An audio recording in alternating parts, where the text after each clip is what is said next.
आरती को मार दिया, मार गई। चुप, बिल्कुल चुप। क्या बोली जा रही है तू? हाँ, अगर किसी ने सुन लिया ना तो जेल हो जाएगी तुझे। चल यहाँ से।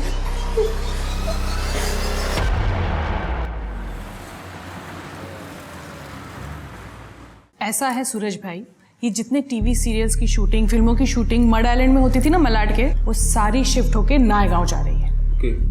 आप बस नायगांव में प्रॉपर्टी खरीद कर डाल दीजिए। ये कुछ प्रॉपर्टीज है नायगांव की, यहाँ इन्वेस्टमेंट करेंगे तो कोई प्रॉब्लम नहीं होगी। आप इशिता रियल एस्टेट पर पूरा भरोसा कर सकते हैं। और इशिता चीट फंड पे भरोसा करना है या नहीं आरती? बोलो। हार्दिक, तुम सूरज भाई को बाहर ले जाकर नायगांव की प्रॉपर्टीज की डिटेल्स दिखा दो। जी। धनेश्वरी जी, आइए हम बैठकर बात करें। मैं यहाँ बैठने नहीं आई हूँ, मुझे मेरे पैसे वापस चाहिए। 4 महीने हो गए आज करके आप भी तक मेरे पैसे नहीं दिए हैं। धनेश्वरी जी, आपको बताया ना मैंने, चिटफंड का पैसा फंस गया है। सिर्फ आपका ही नहीं, मेरे भी 20 लाख फंसे हुए हैं। बेवकूफ समझा है मुझे, जो ये पैसे डूबने की कहानी सुना रही हो मुझे। अगर पैसा फंस गया होता ना तो ये तुम्हारा बिजनेस ऐसे नहीं चलता। मैं तुम्हारे सामने हाथ जोड़ती हूँ, मेरी बेटी का एडमिशन होने वाला है फैशन डिजाइनिंग में और मेरे पास पैसे ही नहीं है। मैं बहुत प्रॉब्लम में हूँ, मुझे मेरे पैसे वापस दे दो। धनेश्वरी, आइए बैठ जाइए। मेरे पैसे, मेरी बेटी का एडमिशन। पानी पानी पीजिए, शांत हो जाए, एकदम शांत हो जाए। देखिए धनेश्वरी जी, मैं सच कह रही हूँ, मेरा भरोसा कीजिए। मैं चाहती हूँ कि सिर्फ आपका नहीं, सबका पैसा निकले। बेटी के नाम पे चिटफंड खोला है मैंने, बेटी के नाम पे बेईमानी नहीं करूंगी।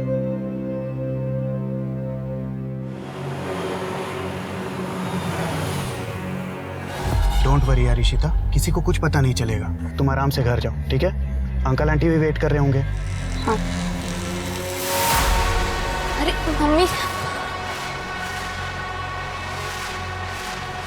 गई क्या? हाँ आ गई।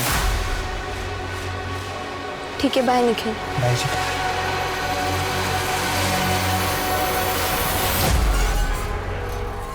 काय झालं ताई, गेली का ती? कस्टमर के सामने वो औरत ऑफिस में घुस आई, उल्टी सीधी बातें कर रही थी। रोक नहीं पाया तू उसे? किसने बिठा के रखा तुझे यहाँ पे? ताई, मैंने उन्हें रोकने की कोशिश की पर वो सीधा अंदर घुस गई। आखा दिन ये कान में घुसा के रखता है ना, दिखी नहीं होगी, रोकता कैसे? हार्दिक, तू अगर मेरा भाई नहीं होता ना, कब का भगा चुकी होती तुझे। सॉरी ताई। वाह, तो अब लोग घर तक आने लगे हैं पैसे मांगने। हाँ, ये सब चल रहा है यहाँ पर। विपुल, बिजनेस ऐसे ही चलता है, ऊंच नीच लगी रहती है। और घर कैसे चलता है ये भी बता दो। तुम्हारी बेटी इशिता कहाँ है, कुछ पता है तुम्हें? उसका फोन नहीं लग रहा है। पूना से आज सुबह निकलने वाली थी, रास्ते में होगी इसीलिए फोन नहीं बात हुई लगा। थी उससे? हाँ? सुबह से मैं काम में बिजी हूँ विपुल, कल रात बात हुई थी, तब बताया था उसे। 1 मिनट, तुम अपने काम में इतनी बिजी हो कि अपनी जवान बेटी के साथ बात करने का तुम्हारे पास टाइम नहीं है क्या?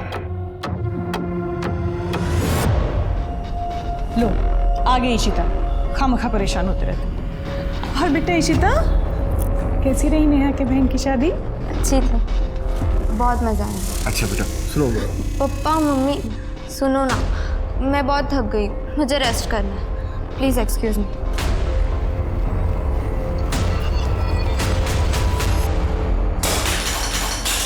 कब से बोले जा रही हो पैसों का अरेंजमेंट हो जाएगा, कब होगा अरेंजमेंट? एडमिशन की लास्ट डेट आ गई है, फीस कब भरूंगी मैं?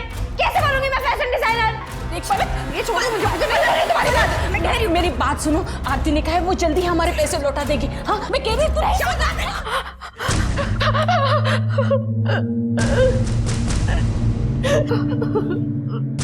मैंने जानबूझ के नहीं किया।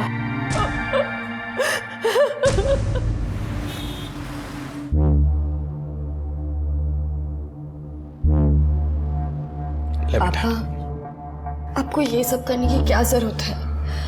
प्लीज मत करिए, प्लीज।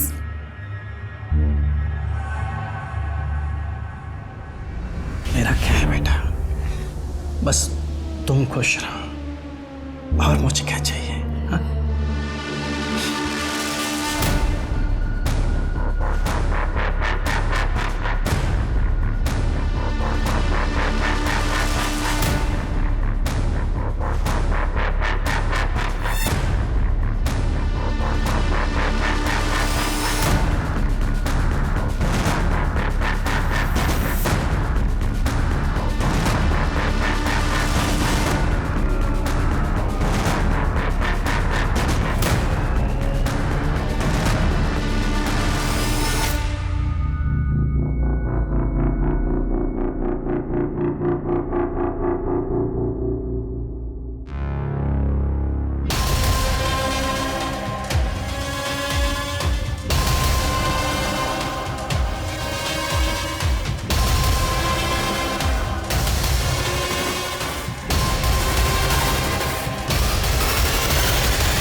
सर, ये लड़की का सुसाइड नोट।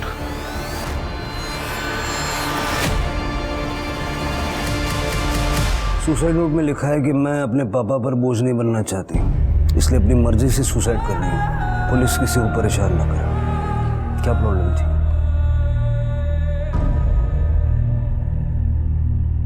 शिरके बेटी के बाप है, सदमे में है। थोड़ा वक्त दे के फिर बात करते हैं, तब तक सारी फॉर्मेलिटीज कंप्लीट कर लो। ठीक है सर।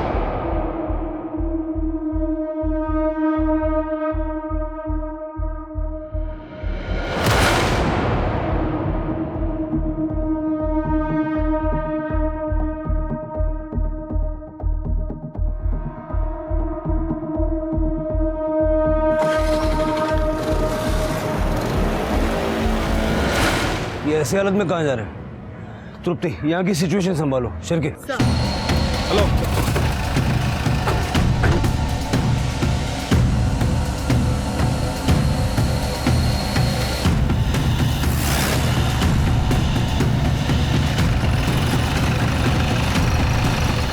अभी तो यही था, गाड़ी घुमाओ।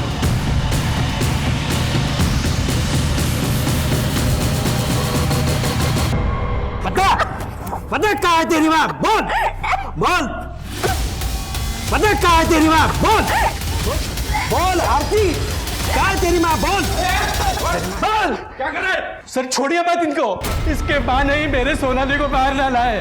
बोल कहाँ है? छोड़ूंगा तो मैं शिरके ले जाओ, लेके जाओ। सब छोड़ो मत। हेलो बोल बोल, कहाँ है तेरी माँ? बोल।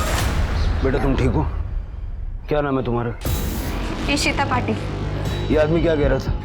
सर मैं इसे नहीं जानती, ये घर पर आए और मम्मी कहाँ है पूछ रहे थे। जैसे ही मैंने बोला कि मम्मी घर पर नहीं है तो वो मेरा ही गला दबाने लगे। कहाँ है तुम्हारी मम्मी और पापा? अरे क्या कर रही है तू? चाकू लग जाएगा, छोड़। नहीं नहीं, मैं काट ही देती हूँ। नहीं मैं काट लेती हूँ। नहीं छोड़ो, साइड हटो, छोड़ो। तो फिर मुझे पैसे दे दो, वरना मैं अपना हाथ काट दूंगी। तू जानती है ना घर में क्या प्रॉब्लम चल रही है पैसों को लेके, और तुम्हें 50,000 रुपए चाहिए और तुम बता भी नहीं रहे हो तुम्हें क्यों चाहिए 50। क्या करती बता के? बताया तो था कि फीस के 5 लाख लगेंगे। वो कौन से दिए थे तुमने जो अब बताने पर तुम मुझे 50,000 दे दोगी?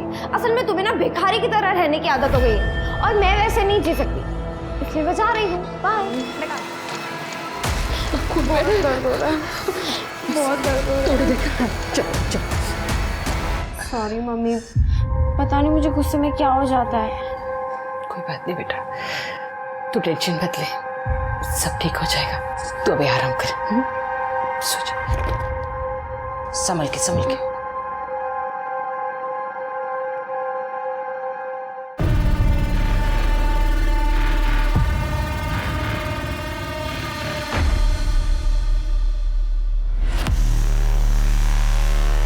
मैं उस लड़की को नहीं बल्कि उसकी माँ आरती को वहाँ मारने गया था सर। उसने मेरी बेटी सोनाली की जान ली है। कैसे? सोनाली की शादी फिक्स की थी मैंने अगले महीने, लेकिन शादी में खर्च करने के लिए 1 रुपया नहीं था मेरे पास। सारा पैसा मैंने उस आरती के चिट फंड में इन्वेस्ट कर दिया था। सोचा सही टाइम पर मैं निकाल लूँगा, लेकिन जब सही टाइम आया तो पैसा नहीं दे रही थी वो। देखिए हरि भाई, आप बिल्कुल चिंता मत कीजिए।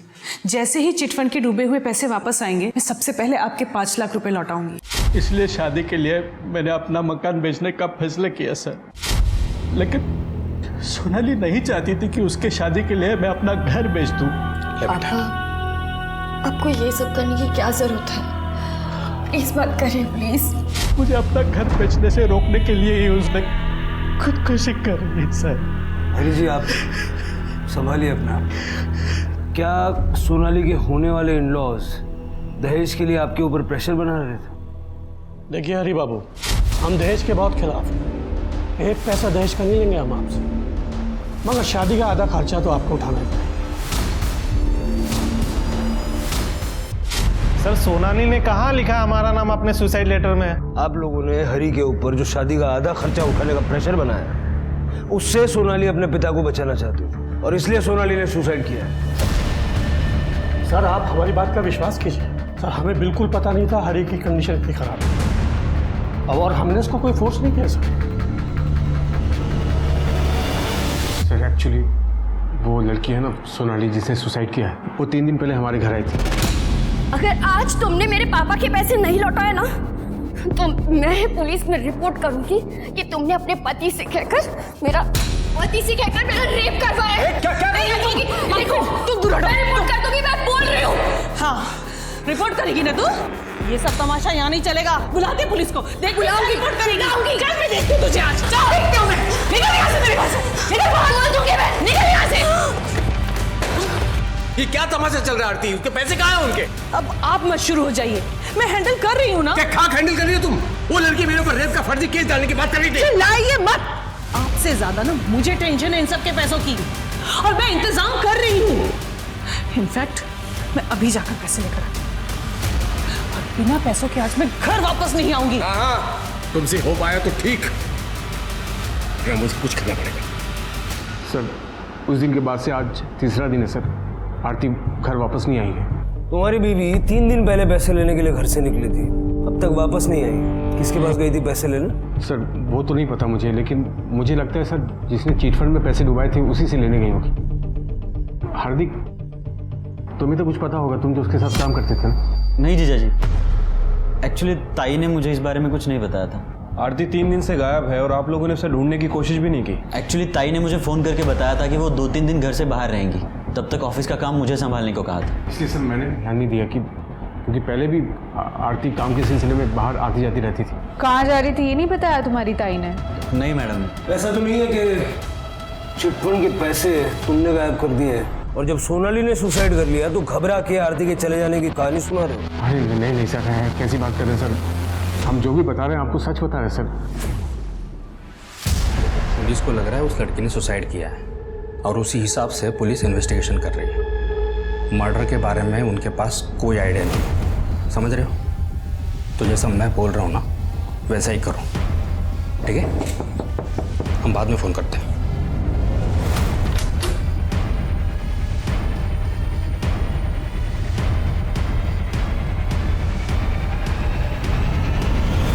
सोनाली ने अपनी जिंदगी एक झटके में खत्म कर ली थी और उसकी आत्महत्या के केस में आरती आरोपी थी जो गायब थी। पुलिस ने आरती की तलाश में जमीन आसमान एक कर दिया था, और जब पुलिस किसी के पीछे ऐसे पड़ती है तो कोई आखिर कितनी देर भाग सकता है। अंततः आरती भी पुलिस की गिरफ्त में आ ही गई थी, मगर उस तरह से नहीं जिस तरह से पुलिस चाहती थी।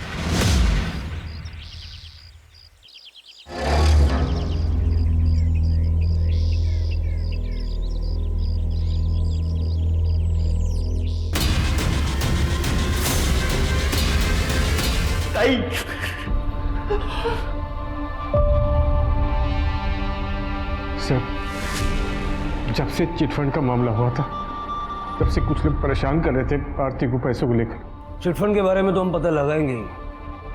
आप लोगों से मैं ये जानना चाहता हूँ कि किसी और के पास आरती को मारने की कोई और वजह हो सकती है? तृप्ति, आरती के चिटफंड में जितने भी लोग हैं सबसे बात करो। किसने घपला किया, क्या घपला हुआ, और पैसों को लेकर कितने लोग आरती से नाराज थे, मुझे सारी डिटेल्स चाहिए। चलिए। शिरके, आरती की बॉडी गोनी में मिली, मतलब मर्डर कहीं और हुआ और बॉडी को डंप किया गया। आरती का सीडीआर निकलवा और उसकी लोकेशन बता करो, कहाँ गई थी, किससे मिली थी। रियल एस्टेट और चिटफंड के बिजनेस में थी, दुश्मन तो होंगे ही। मैडम मैं पैसा उठाना था चिटफंड से, लेकिन उसका इंस्टॉलमेंट टाइम टू टाइम जमा करता था। पता नहीं आरती ऐसा क्यों कह रही थी कि चिटफंड का पैसा डूब गया। आप लोगों को आरती ने कब कहा कि चिटफंड का पैसा डूब गया है? 4 महीने पहले मैडम। उसके बाद उसने चिटफंड का सारा काम बंद कर दिया। बहुत चालाक औरत थी मैडम। ऐसा लगने की कोई खास वजह? जी मैडम, उस चिटफंड में आरती के भी 4 चिटफंड थे हम सबके साथ, जिसके पैसे उसने थोड़े मुनाफे के साथ बहुत पहले ही निकाल लिए थे, और उन्हीं पैसों से वो अपना बिजनेस बढ़ा रही थी। लेकिन जब उसको हम सबके पैसे देने की बारी आई तो फिर उसने कहा कि मेरा सारा बिजनेस डूब गया। ऐसा कह के उसने हम सबको धोखा दिया मैडम। इसलिए मर गई है। हाय लगी हमारी सबकी। अब जाके मेरी सोनाली के आत्मा को शांति मिलेगी मैडम। कमाल है, 20 में से 13 मेंबर के पैसे निकल जाने के बाद भी ईमानदारी से इंस्टॉलमेंट भर रहे थे। फिर आरती ने ऐसा क्यों कहा कि पैसे डूब गया? सर प्रोबेबली झूठ बोल रही थी क्योंकि उसने खुद 30 लाख रुपए उठाए थे चिट फंड से और जब खुद के पैसे निकल गए तो बंद कर दिया होगा चिट फंड। सारे मेंबर से बात हो गई? नहीं सर, एक लेडी है धनश्री, अब तक उससे बात करना बाकी है। उसे पुलिस स्टेशन भी बुलाया था लेकिन वो आई नहीं। जल्दी से बात सर। सर आरती की पीएम रिपोर्ट आ गई सर। आरती की मौत 22 सितंबर को हुई थी, उसी दिन जिस दिन वो घर से पैसे लेके निकली थी। मतलब सोनाली की सुसाइड करने से पहले ही आरती को मार दिया गया था। मौत कैसे? सर डॉक्टर को आरती के गले पे शू प्रिंट मिला है। कोई सेक्सुअल असॉल्ट? नो सर, वैसे मैंने आरती के CDR भी चेक किया है। आरती का फ़ोन बंद होने से पहले बहुत बार ट्रैवल किया था। 1 बजे के आसपास उसके घर पे था, 1:30 बजे शिवाजी नगर में और 2 बजे वापस अपने घर पे। आरती घर वापस आई? राइट सर, लेकिन 1 घंटे बाद वो दोबारा घर से निकल गई और उसके बाद तकरीबन 4 बजे के आसपास उसका फ़ोन स्विच ऑफ हो गया KM कॉलेज के पीछे वाले जंगल में, जहाँ में उसकी डेड बॉडी मिली। शिवाजी नगर में क्या कर रही थी? आरती ने अपने घर से निकलने के बाद अपने भाई हार्दिक से बात की थी। एक्चुअली ताई ने मुझे फ़ोन करके बताया था कि वो 2-3 दिन घर से बाहर रहेंगी। लेकिन उससे पहले उसने राजन खरे को कॉल किया था। ये राजन खरे का ऑफिस है सर शिवाजी नगर में, और इसके पहले भी इन दोनों के बीच काफ़ी कॉल एक्सचेंज हुई है। लेट नाइट बातें क्या करते थे। और फिर हो सकता है राजन खरे से बात करो, पता लगाओ दोनों के बीच चल क्या रहा था। और आरती के हस्बैंड विपुल और भाई हार्दिक को पुलिस स्टेशन बुलाओ, अलग अलग। ठीक है सर। क्या बताऊं मैडम, मैं उस चिट फंड के बारे में, मेरे तो सारे पैसे ही डूब गए। तो इस बात का आपको गुस्सा भी होगा आरती के ऊपर कि उसकी वजह से आपके पैसे डूब गए? गुस्सा तो बहुत आया था लेकिन ये कुछ कर नहीं पाई। पलक तू अंदर जा। नहीं, मैं नहीं जाऊंगी। मुझे भी सुनना है ना आरती के साथ क्या हुआ था, कैसे मरी थी वो हमारे पैसे ऊपर लेके गई थी या खाली हाथ गई? पलक मैंने कहा ना अंदर जाओ। लेकिन मरी कैसे वो? चलो अंदर जाओ। गुस्सा तो आएगा ना मैडम, उस आरती के भरोसे मैंने चिट फंड में पैसे डाले ताकि मुझे अच्छा रिटर्न मिले, पर उसने मेरे सारे पैसे डुबा दिए। मेरी बेटी का एडमिशन होने वाला था फैशन डिजाइनिंग में, सिर्फ पैसों की वजह से नहीं हो पाया। इस चिट फंड में पैसे कैसे डूबे, कुछ आइडिया है आपको? कोई पैसे वैसे नहीं डूबे, वो आरती ना हमारा पैसा खा गई है। ताई तिचं काम खूप ईमानदारीने करायची। चिटफंड में ज़रूर कोई प्रॉब्लम आई होगी, वरना ऐसे झूठ नहीं बोलते कि सब पैसा डूब गया। कॉल रिकॉर्ड्स के हिसाब से तुम्हारी ताई घर से 1 बजे निकली थी और 2 बजे घर लौट आई थी। तुम्हारे जीजा जी ने ये बात नहीं बताई, तुम बता सकते हो क्यों आई थी? सर 1 से 2 के बीच में तो मैं घर चला जाता हूँ लंच के लिए, या बाबतीत में तुम्हाला काही नाही समझ शकणार। तुम्हारी बहन और जीजा जी के बीच में रिश्ता कैसा? जहाँ तक मैं जानता हूँ सब ठीक ही था। 22 तारीख को घर से निकलने के बाद तुम्हारी ताई किसी राजन खरे को मिलने गई थी। बता सकते हो कौन है ये राजन खरे? राजन खरे नहीं माहिती सर। आरती मेरी प्रॉपर्टी को कमीशन बेस पे सेल किया करती थी और उसको भाड़े पे भी उठाती थी।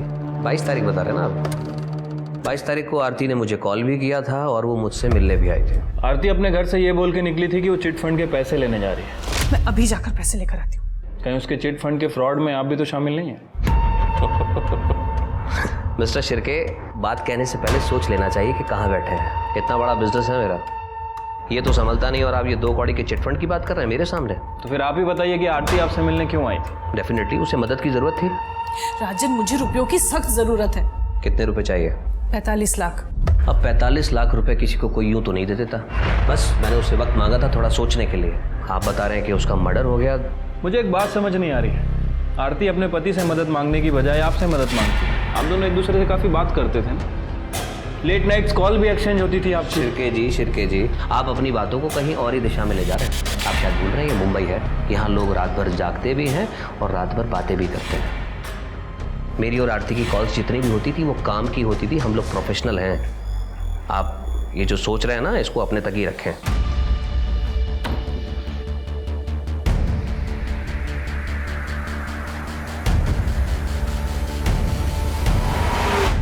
सर आरती वापस घर कब आई थी, कब बाहर चली गई, मुझे कोई आइडिया नहीं है सर। मैं उस वक्त घर पे नहीं था, मैं ऑफिस चला गया था सर। आरती ने चिटफंड से 30 लाख रुपए निकाले थे। उस 30 लाख का क्या किया वो तो पता होगा आपको? मुझे नहीं पता सर, हो सकता है उसने अपने बिजनेस में लगाए हों 30 लाख रुपए। प्रॉपर्टी के ब्रोकर के काम में 30 लाख का इन्वेस्टमेंट, ज़्यादा नहीं?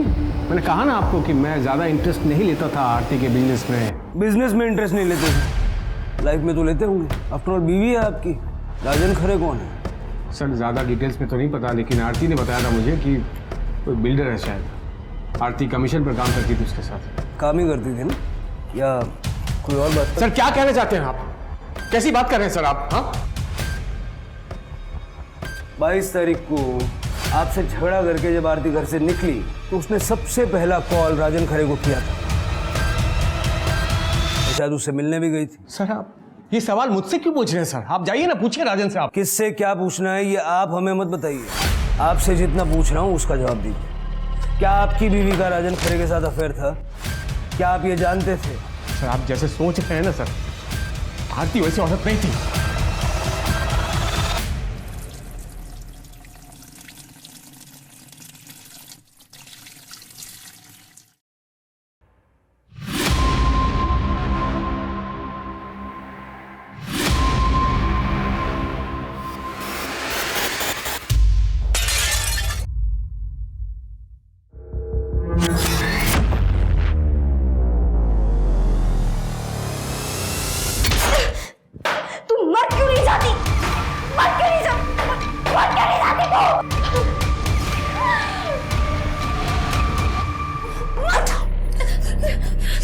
क्या करिए तू? मार दिया मैंने इस पापी को, मार दिया, मार गई। चुप, बिल्कुल चुप।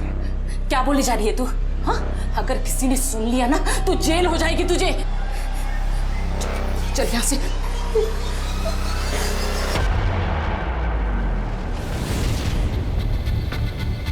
मैडम लड़ाई झगड़े का तो पता नहीं, लेकिन फैमिली के बीच कुछ तो हुआ था। आप डॉक्टर सुकुमार से क्यों नहीं बात करते? यही सोसाइटी में क्लिनिक है उनका और उन्हें सब पता होगा। सर 18 अगस्त की रात की बात है, विपुल आया था आरती को लेकर मेरे क्लिनिक पर। सर वो तो कहिए कि टाइम पर वो क्लिनिक आ गई थी तो उसकी जान बच गई, वरना मर जाती थी। इतनी सारी नींद की टैबलेट्स खाई हुई थी उसने।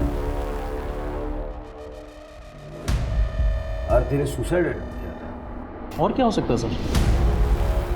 आदमी कभी भी एक टैबलेट की जगह गलती से 2 टैबलेट खा लेगा, पर 20 टैबलेट तो नहीं खा सकता ना। विपुल राजन और चिटफंड दोनों के बारे में गोलमोल बातें कर रहा है, तो वो आरती के सुसाइड अटेम्प्ट के बारे में बताएगा नहीं। उससे बिना सबूत बात करना बेकार है। शिरके, विपुल के बारे में जितना पता कर सकते हो पता करो। आरती की बेटी इशिता से बात करो, हो सकता है घर के अंदर की कोई बात पता चल जाए। सर धनश्री से बात हुई तुम्हारी? हाँ सर, मैंने धनश्री से बात की। धनश्री का बाकी के चिट फंड के मेंबर्स की तरह आरती के साथ पैसों को लेकर प्रॉब्लम था, लेकिन सर ये धनश्री की बेटी पलक, ये बहुत अजीब है सर। इसलिए मैंने पलक के नेबर्स से भी बात की। सबका कहना है कि पलक को टेम्पर इशू है, इस हद तक कि धनश्री उसे बाकी लोगों से बात तक करने नहीं देती। और सर पलक का इस साल फैशन डिज़ाइनिंग में एडमिशन होना था, जो आरती की वजह से नहीं हो पाया, क्योंकि आरती ने धनश्री के फंड्स रिलीज ही नहीं किए थे। पलक का भी फॉलोअप करो और प्रायोरिटी पे इशिता से बात करो, लेकिन विपुल से छुपा के। सर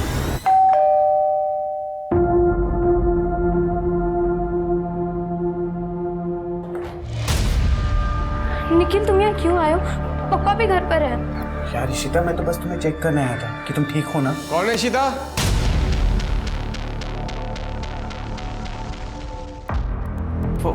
हेलो अंकल, कैसे हैं आप? वो अंकल मम्मी ने खाना भेजा था, बस वही देने आया था। ठीक है अंकल, मैं जा रहा हूँ। बाय इशिता।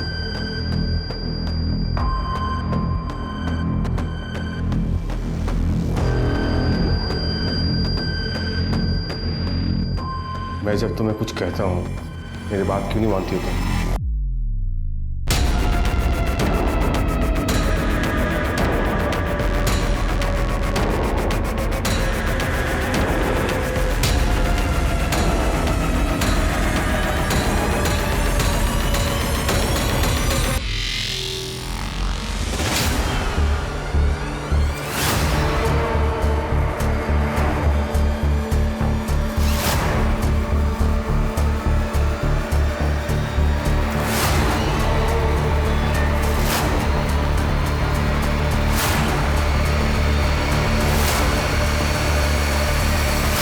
कौन था वो लड़का?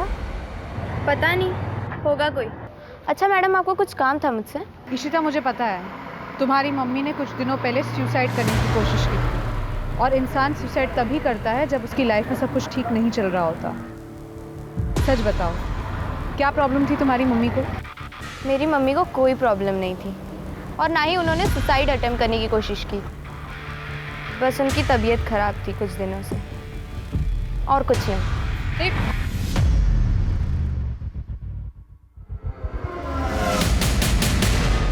कहानी बहुत इंटरेस्टिंग सुनाई है तुमने, थोड़ी अजीब है। सर आपको इंटरेस्टिंग लग रही होगी, लेकिन मैं तो परेशान हो चुका हूँ सर। ये लड़की मेरे पीछे पड़ी है, कल तक बोल रही थी कि मर्डर कर दो मर्डर कर दो।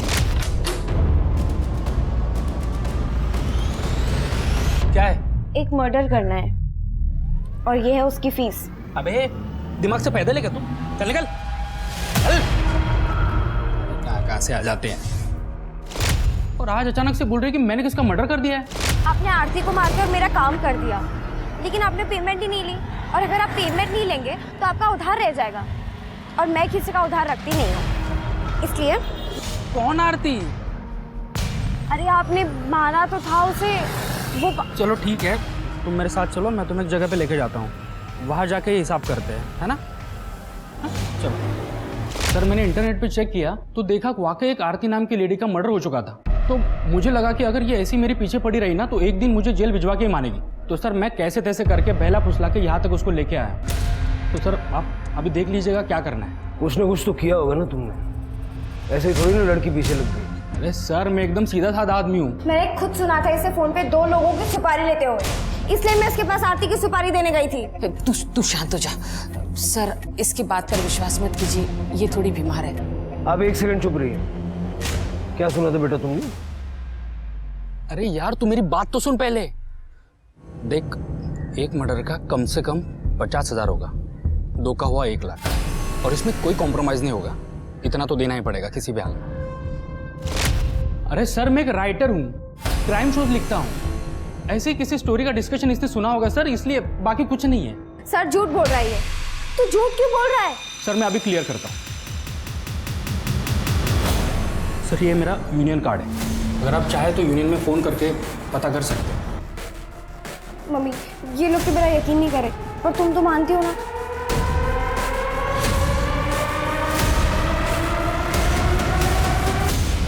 धनश्री जी देखिए, बुरा मत मानिएगा, लेकिन आपकी बेटी को इस वक्त फैशन डिजाइनिंग से ज़्यादा इलाज की ज़रूरत है। मेरे से जितना बन सकता था मैंने पलक के लिए कर दिया इलाज, पर अब मेरे पास पैसे नहीं है उसके इलाज के लिए। आप सिटी हॉस्पिटल में लेके जाइए पलक को, मैं वहाँ फ़ोन कर देता हूँ, इलाज भी अच्छा होगा और जो भी बिल होगा उसमें आपको राहत भी मिलेगी। ये मेरी तरफ से कुछ पैसे रख लीजिए। नहीं सर, ये मुझे नहीं चाहिए। ले लीजिए प्लीज़, ले लीजिए। और पैसों की ज़रूरत पड़े तो मांगने में संकोच मत कीजिएगा। धन्यवाद सर।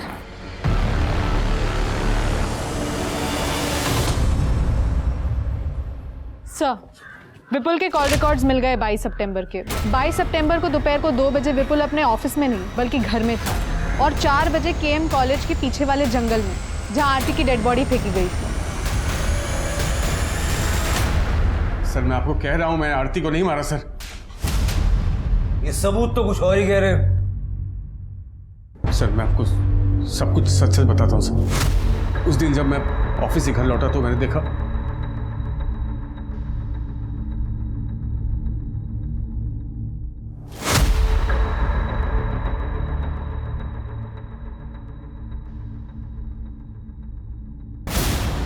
आरती आरती आरती आरती। मेरा मतलब है कि तेरी बीवी को तेरे ही घर में किसी और ने मार दिया, और तुझे जब बॉडी मिली तो तू बिना किसी को बताए उसे डंप करके आ गया। बेवकूफ समझ के रखा है पुलिस को, ऐसी घटिया कहानियों पे विश्वास कर लेंगे। मैं आपको सच बोल रहा हूँ सर, मुझे आरती की डेड बॉडी ही मिली थी, मैंने उसका मर्डर नहीं किया सर। जब मर्डर नहीं किया तो बॉडी डंप करने क्यों गया? जब मर्डर नहीं किया तो बॉडी डंप करने क्यों गया? मजबूरी थी मेरे सामने सर। ऐसी क्या मजबूरी थी? क्या मजबूरी थी जो तूने पुलिस तक को इन्फॉर्म नहीं किया?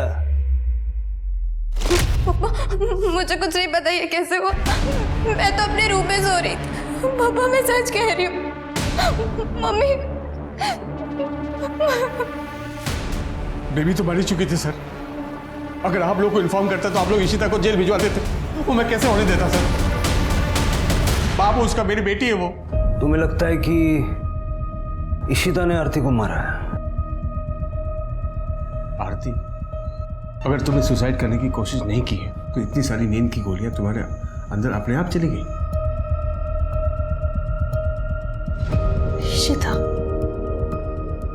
इशिता उसने मुझे रात में दूध पिलाया था। क्या? इशिता क्यों मारा अपनी मम्मी को? क्योंकि मम्मी को पता चल गया था कि मैं पुणे क्या करने गई थी। Are you ready? मम्मी ने मुझे और निखिल को बात करते हुए सुन लिया था। मैं तुम्हारे लिए कुछ दवाइयाँ लाया हूँ। निखिल, अगर तुम नहीं होते ना तो मैं अकेले ये प्रेगनेंसी टर्मिनेट नहीं करवा पाती, और मम्मी पापा को पता चलता तो वो मुझे जान से ही मार डालते।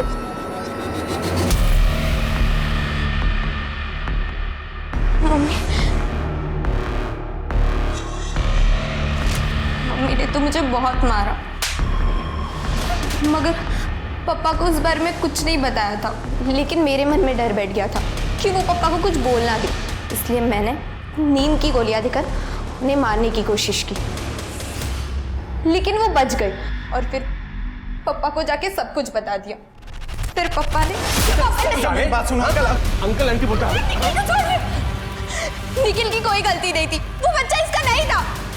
इसने तो सिर्फ मेरी मदद की थी अबॉर्शन करवाने में। क्या बकवास कर रही है? किसका बच्चा था फिर वो? तनुज का। ये तनुज कौन है? मेरा बॉयफ्रेंड है, कॉलेज में साथ में ही पढ़ता है। जब तनुज को मेरे प्रेगनेंसी के बारे में पता चला तो वो बहुत घबरा गया था। तब निखिल ने ही मेरी मदद की थी। पुणे में अपने दोस्त के क्लिनिक में मेरा अबॉर्शन करवाया। अबॉर्शन हो गया, मम्मी को पता चल गया था, पापा को पता चल चुका था, जितना बुरा हो सकता था सब हो। तो क्यों मारा अपनी मम्मी को? सर, मैंने नहीं मारा है अपनी मम्मी को। मैं तो उस दिन अपने कमरे में सो रही थी। मैंने पापा को भी बोला था कि मैंने अपनी मम्मी को नहीं मारा है, लेकिन इन्होंने ना सब कुछ मेरे ऊपर डाल दिया कि ये बच जाए। क्या बकवास कर रही है तू? मैंने तुझे बचाने के लिए सब कुछ किया, तू मुझे फंसा रही है तू। एक मिनट आप चुप रहिए। क्यों मारेंगे पापा मम्मी को? तुझे राजन से आशिकी करने से फुर्सत मिले तब तो अपने घर में देखेंगे ना। तो राजन और आरती के अफेयर के बारे में तुम्हें पता था, फिर हमसे झूठ क्यों बोला? तो और क्या बोलता सर मैं आपको कि मेरी बीबी का अफेयर चल रहा किसी के साथ? अरे मेरा अफेयर नहीं चल रहा था उसके साथ, मैं पहले भी आपको बता चुका हूँ। मैं आप लोगों को राजन के बारे में कुछ भी बोलता ना सर तो आप लोग डिटेल्स में घुस जाते और मैं फंस जाता, इसलिए मैं चुप रहा। लेकिन मैं अभी सच बोल रहा हूँ सर, मैंने आरती को नहीं मारा सर। मैं जब घर पहुंचा तो आरती मर चुकी थी सर। तो ऐसा कौन है जो तुम्हारे घर में घुस के आरती को मार देगा? घर में नहीं सर, घर में नहीं, ऑफिस में सर। ऑफिस, क्योंकि ऑफिस में तो कोई भी आता जाता है सर, बाहर के दरवाजे से। हो सकता है राजन ने मार दिया आरती को। अरे तो मैं क्यों मारूंगा आरती को? पैसों के लिए। आरती ने राजन को पैसे दिए थे सर। चिटफंड के 30 लाख रुपए, कुछ सेविंग्स और गहने बेचकर टोटल 45 लाख दिए थे मैंने राजन को प्रॉपर्टी में इन्वेस्ट करने के लिए, और अब वो वापस नहीं कर रहा है और चिटफंड के मेंबर्स मेरे पीछे पड़े हुए हैं। फ्रैंकली स्पीकिंग आरती, मुझे कोई फर्क नहीं पड़ता। तुम्हारा आशिक है, रुपए पैसे तुमने दिए उसे, अब जब उसने लात मार दिए तुम्हें तो मेरे पास रोने के लिए आई है। क्यों? विपुल, तुम मेरी बात मानते क्यों नहीं हो? राजन के साथ मेरा कोई रिलेशन नहीं है, जो भी है बस प्रोफेशनल है। देखो, तुम्हें जो करना है करो, लेकिन अपने मैटर में मुझे इन्वॉल्व मत करो प्लीज। विपुल सर, आरती का कहना था कि उसने राजन को 45 लाख रुपए दिए थे सर। अरे झूठ बोल रहा है वो। मैं एक बिजनेसमैन हूँ, बिना पेपर वर्क के ना 1 रुपया किसी को देता हूँ ना 1 रुपया किसी से लेता हूँ। और 45 लाख रुपए की रकम क्या लगता है आपको ऐसे किसी से ले लूंगा मैं? सर आप खुद ही सोचिए सर, अगर राजन का इस मामले से कुछ लेना देना नहीं है तो आरती घर से निकल कर उसके पास क्यों पहुंची सर? मिस्टर शिर्के, बिना किसी सबूत के एलिगेशन लगा रहे हैं आप मुझ पर। अंदाजा भी है कौन हूं मैं, आप किससे बात कर रहे हैं? हो सकता है पछताना पड़े आपको। सर मुझे लगता है कि राजन ने ही आरती को मरवाया है ताकि उसे वो पैसे वापस ना करने पड़े।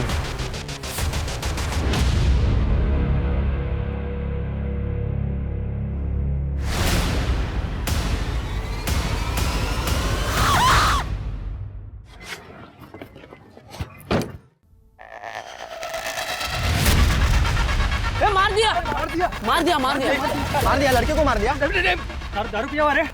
पुलिस को बुला, पुलिस को बुला। ड्रंक ड्राइविंग कर रहे थे आप?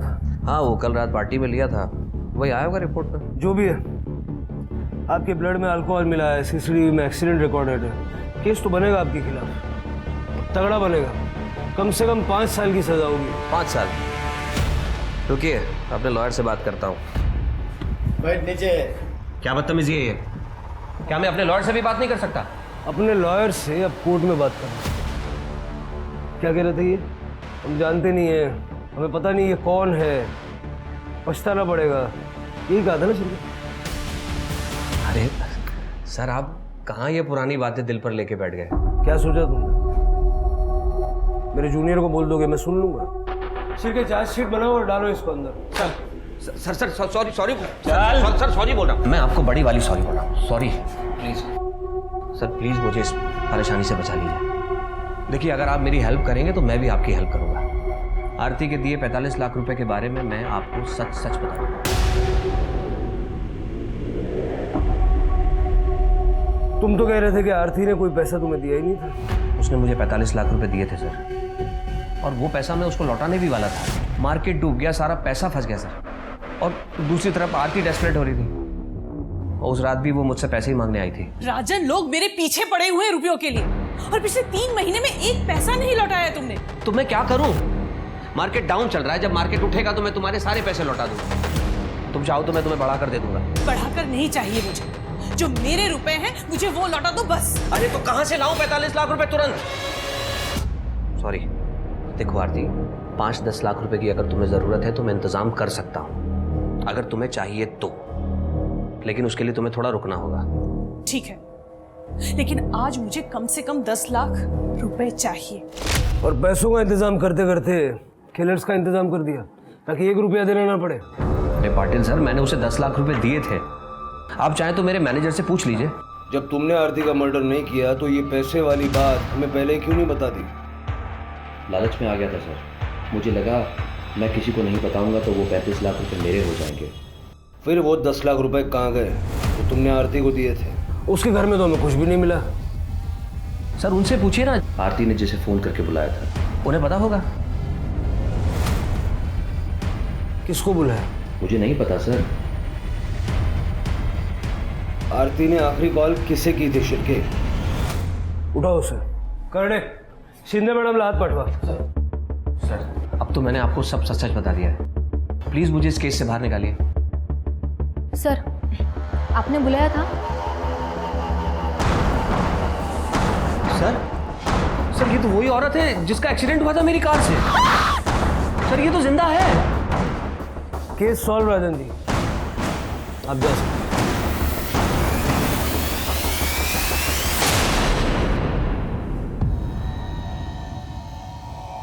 भाव हो तो मैं आरती से, पर उसने मुझे हमेशा एक नौकर की तरह ट्रीट किया। इसलिए उस दिन जब ताई का कॉल आया। फोन क्यों नहीं उठा रहा था? ताई मैं कुछ काम कर रहा था। एक एड्रेस भेजा है तुझे, उस एड्रेस पे आ जा। क्यों ताई, क्या हुआ? एक बड़ी पेमेंट मिल रही है, तू आएगा, सेफ्टी रहेगी। कितना बड़ा? 10 लाख।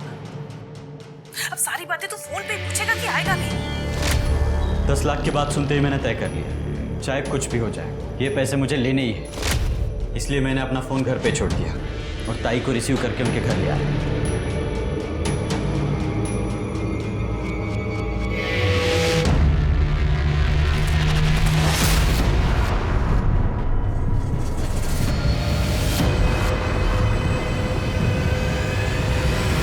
पैसों की लालच में इतना अंधा हो गया, सगी बहन को मार डाला।